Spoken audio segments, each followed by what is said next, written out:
Salut les amis, c'est Fred, Vaperitif.fr. Je vous propose aujourd'hui une review du liquide Strawberry Lollipop de Yaelik, liquide israélien. Je vous rappelle mon système de notation, donc une note générale sur 20 qui se décompose en 4 critères. Le premier concerne l'historique et l'info, coefficient 2, qui fait ce liquide-là, qu'est-ce qu'on apprend en regardant l'étiquette, en consultant le site internet. Distribution et prix, coefficient 2 également, où peut-on se le procurer, à combien, quels sont les prix généralement constatés. Et puis, concernant la dégustation, étant donné que j'aborde la dégustation d'un liquide un peu comme celle d'un vin, je vais m'attarder un petit peu sur le nez, coef 1.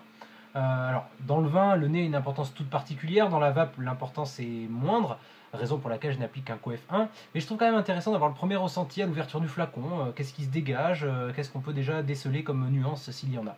Et puis le quatrième et dernier point, c'est la bouche, coefficient 3, le coefficient le plus important de mon système de notation.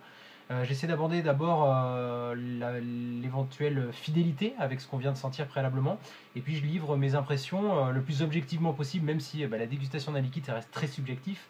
Voilà, j'essaie de rester objectif et de décrire un peu ce qu'on ressent pendant qu'on vape ce liquide. Donc, Yaelik, c'est un liquide qui est produit en Israël dans une entreprise familiale. Ils expliquent sur leur site qu'au début ils ont fait les liquides, ils ont fait goûter à des amis, qu'ils ont fait goûter à des amis, puis ils sont décidés à les commercialiser.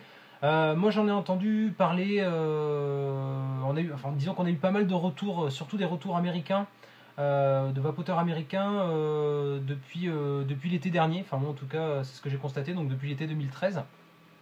À noter qu'en Israël la vape est interdite depuis 2009. Donc voilà, encore une fois, ça fait relativiser sur la chance qu'on a encore aujourd'hui en France de pouvoir vaper librement. Pour combien de temps, on ne sait pas, mais en tout cas, pour l'instant, c'est le cas. Alors, je vais rentrer dans le vif du sujet. Donc on est sur un flacon 100 ml, ça je vais en parler un petit peu plus loin. C'est le seul conditionnement qui est proposé par Yaelik. Vous le savez si vous suivez mes reviews, moi j'aime bien avoir d'un premier coup d'œil une indication sur ce que je vais vaper. Bon là en l'occurrence la couleur du liquide, le petit picto avec des fraises, bon mais c'est assez explicite, hein, Strawberry Lollipop. Et ça s'arrête là, voilà. On a le taux de nicotine, en l'occurrence c'est du 9 de nicotine, et on est sur un juice en 50-50. Je vais en parler aussi un petit peu plus loin. Bon, clairement, aucune indication sur quand ça a été fabriqué. Qu'est-ce qu'il y a dedans? Pas de. Voilà, encore moins de numéro de lot qui permettrait une traçabilité. Pas de sécurité enfant, ou en tout cas une sécurité enfant un peu aléatoire, on va dire. Voilà. Donc voilà, aucune indication. Sur le site internet, malheureusement, pas beaucoup d'indications non plus. J'ai réussi à trouver des infos en fouillant un petit peu, en espérant que ces infos soient fiables. En gros, Yaelik, ils utilisent des arômes américains de chez Flavor West. Voilà. C'est un peu tout ce que j'ai pu trouver. On ne sait pas s'il y a présence ou non de diacétyl ou de saleté comme ça. Donc, bon. Vraiment aucune indication. Les liquides de Yaelik, il existe aujourd'hui pas loin de 200 liquides différents, donc ils sont déclinés en fruits, desserts, boissons, tabac, puis une espèce de série spéciale, un mix de plusieurs choses. Ce qui est intéressant, c'est que au niveau du choix de taux de nicotine, on a le choix entre du 0, 3, 6, 9, 12, 15, 18, 21 et 24 mg. Et puis on a aussi le choix du ratio PG-VG. Donc on peut être sur du 50-50, ce qui est le cas sur le liquide que je vais reviewer aujourd'hui. 70-30, 70% PG, 30% VG, ou l'inverse, 70% VG, 30% PG, ce qui est plutôt assez rare comme ratio, ou du 100% glycérine végétale. On n'a pas de 100% PG. Pour 3 $ de plus, donc 2,20 € à peu près, on a aussi la possibilité d'acheter ce qu'ils appellent du booster. En gros, c'est une fiole de 10 ml dans laquelle vous avez l'arôme concentré et que vous pouvez rajouter pour booster un petit peu l'arôme. Pareil pour différentes options, donc la menthe, le couleur, donc pareil, le couleur c'est un peu comme c'est un côté frais, de la sour, c'est pour donner une note un petit peu acide, ou du sweetener. Le sweetener c'est une touche sucrée. Et ça pareil, c'est 3 $, donc 2,20 € les 10 ml. A noter que quand moi je les ai achetés, il y a longtemps maintenant, il y a 1 mois et demi ou 2 mois. C'était des options qui étaient gratuites. Voilà, il suffisait de cocher, il y avait je sais plus, de 0 à 10, je crois, et de dire tiens, je veux 4 de sweetener, 3 de sourd, voilà. Donc là, en l'occurrence, j'ai mis arôme maximum et sweetener, enfin la touche sucrée au maximum aussi. Étant donné qu'on a vraiment très peu d'infos, en termes de notes pour la partie historique info, je pouvais pas faire de miracle, hein. Enfin, je suis pas là pour faire des miracles non plus, mais j'ai mis une note astronomique de 2 sur 20. Voilà, c'est la plus mauvaise note pour l'instant que j'ai mis sur un liquide. Parce que clairement, autant parfois on n'a pas les indications sur le flacon, mais on les a à la limite sur le site. Là, c'est même pas le cas, donc voilà, je sais pas ce qu'il y a dedans. Vu la couleur et vu ce que ça sent, vu ce que ça donne comme odeur, enfin comme goût, on va voir que c'est, je sais pas, vraiment pas convaincu. 2 sur 20 COF2 pour cette partie historique info. Concernant la distribution et le prix maintenant, alors vous pouvez directement acheter ces liquides sur le site yaelic.com. Il y a quelques revendeurs aussi sur le net, des revendeurs français notamment, qui prennent une bonne marge, puisque j'ai constaté des prix à 3,90 € les 10 millilitres.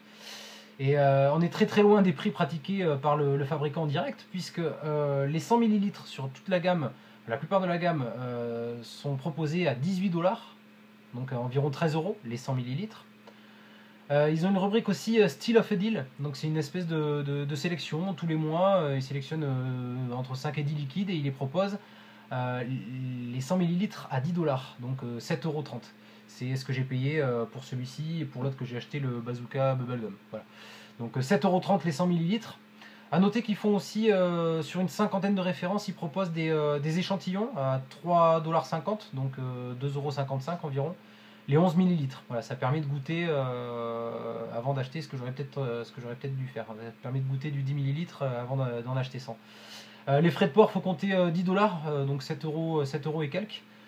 En termes de délai de livraison, faut compter entre 7 et 10 jours. Voilà, moi ça a mis une dizaine de jours ouvrés, ce qui est relativement acceptable. Donc là, pour cette partie-là, j'ai mis un 19 sur 20, donc on fait vraiment un grand écart. Pourquoi? Parce que celui-là, ça me revient à 73 centimes les 10 millilitres. Donc on est vraiment sur un tarot imbattable, on est encore moins cher que du Dikang. Voilà. En termes de distribution, faut autant commander directement à la source, hein. Une semaine, c'est pas grand-chose. Et puis voilà, à ce prix-là, effectivement... alors le rapport qualité-prix n'y est pas, mais si je m'attarde juste sur le fait, est-ce que ce liquide est bien distribué, est-ce qu'il est bien placé niveau marché, effectivement c'est le cas, donc 19 sur 20 COF2. On va passer à la dégustation maintenant. Donc qu'est-ce que donne ce petit strawberry lollipop? Donc strawberry pour les non anglophones, c'est de la fraise, hein.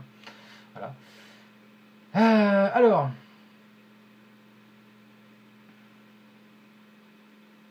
je suis obligé de faire une petite tête de suspense.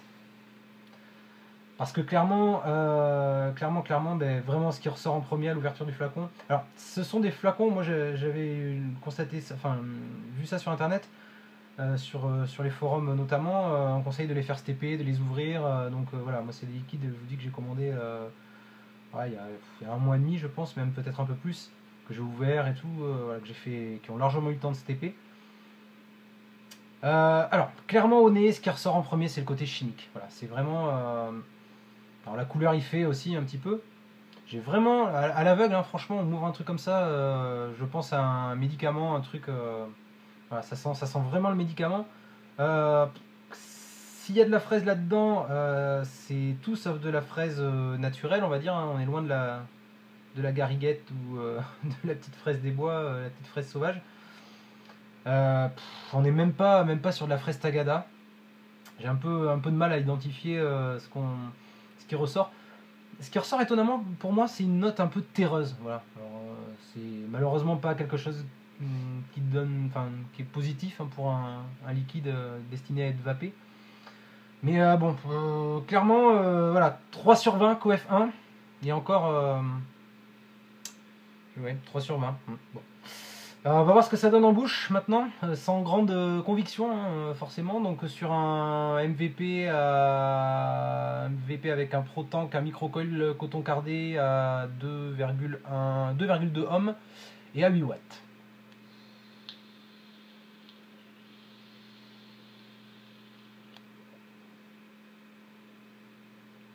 Alors on est sur un volume de vape qui est assez intéressant parce qu'on est sur un ratio en 50-50.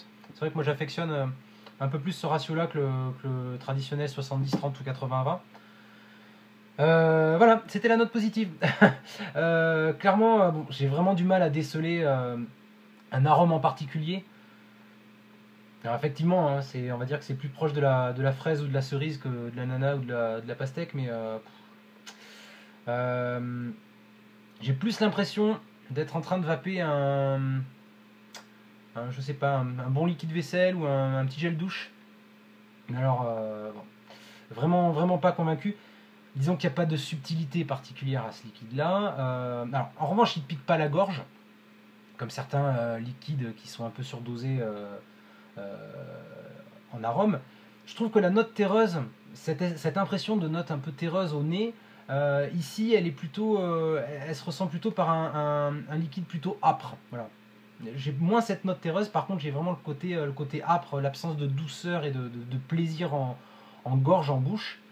C'est quand même moins chimique en bouche qu'au nez, mais on est quand même très loin des liquides qui se font aujourd'hui en France notamment, sans chauvinisme aucun. J'ai mis un 4 sur 20, Coef 3, c'est un point de plus que le nez parce que mine de rien il est plus agréable en bouche qu'en nez. On arrive à une note générale de 7,13 sur 20, donc c'est pas génial. Et encore, je pense que la note est bien remontée grâce au 19 sur 20 de la partie distribution prix. En résumé, je dirais que y a pas vraiment de. Franchement, je vois pas vraiment l'intérêt de vaper ce liquide. En tout cas, sur celui-ci, j'ai vu des retours plutôt positifs sur d'autres saveurs. Donc, j'ai pas entendu parler de ces liquides-là, du strawberry et du bazooka bubblegum. Donc, c'est la raison pour laquelle je les ai achetés en fait. J'ai pas eu l'impression qu'il y ait beaucoup de reviews sur ces liquides en particulier. Je vous conseillerais pas spécialement de l'acheter, ou alors vraiment pour le délire, hein, pour vous faire votre propre avis. Maintenant, voilà, je comprends mieux le prix. Clairement, à 70 centimes les 10 millilitres, voilà, je vous conseillerais plutôt de passer votre chemin, en tout cas sur le strawberry lollipop. Voilà, 7,13 sur 20. Je pense que ça vaut pas plus. Voilà. Je vous remercie de m'avoir suivi. Je vous souhaite à toutes et à tous une excellente vape et je vous dis à très bientôt. Tchou tchou.